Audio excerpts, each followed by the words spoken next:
এই ৮টি কথা জীবনের ডায়েরিতে লিখে রাখুন। প্রথম, মাঝে মাঝে নিজেকে সমস্ত কাজ থেকে ছুটি দিন।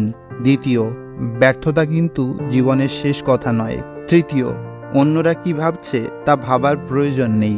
চতুর্থ, আপনার দৃষ্টিভঙ্গি পরিবর্তন করুন। পঞ্চম, ইতিবাচক মানুষদের চারপাশে থাকুন। ষষ্ঠ, সবসময় বুদ্ধি খাটিয়ে চলার চেষ্টা করুন। সপ্তম, সবার আগে নিজেকে গুরুত্ব দিন। অষ্টম, সামনে এগিয়ে চলুন, কখনো থামবেন না। আপনি যে সমস্ত মানুষের সাথে মেশেন তারা যদি আপনার উপস্থিতির কারণে খুশি হয়, আর এমন মানুষ যদি আপনার জীবনে দুজন থাকে, তাহলে আপনি একজন ধনী ব্যক্তি।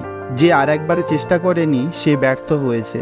চেষ্টা করতে ছাড়বেন না, হয়তো পরের বারের চেষ্টাতেই আপনি সফল হবেন। ব্যর্থতাই শেষ কথা নয়। নিজেকে গুরুত্ব দেওয়ার মানে স্বার্থপর হওয়া নয়।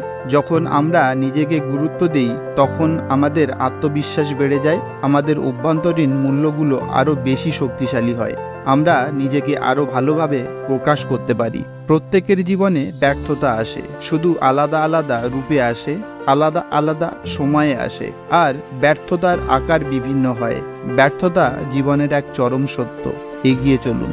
অন্য মানুষ কি ভাবছে আপনাকে নিয়ে, আপনি যদি সেটার উপর নির্ভর করেন, তাহলে আপনি খুশি হওয়া এবং অখুশি হওয়া অন্য মানুষের নিয়ন্ত্রণে চলে যায়। নিজেকে কখনো ছোট ভাববেন না, তাহলে আপনি চেয়েও সেই জিনিসটা করতে পারবেন না যেটা আপনি করতে চাইছেন। আপনি যদি নিজেকে ছোট ভাবেন, তাহলে যে জায়গাতে আপনি পৌঁছাতে চান সেই জায়গাতে আপনি পৌঁছাতে পারবেন না।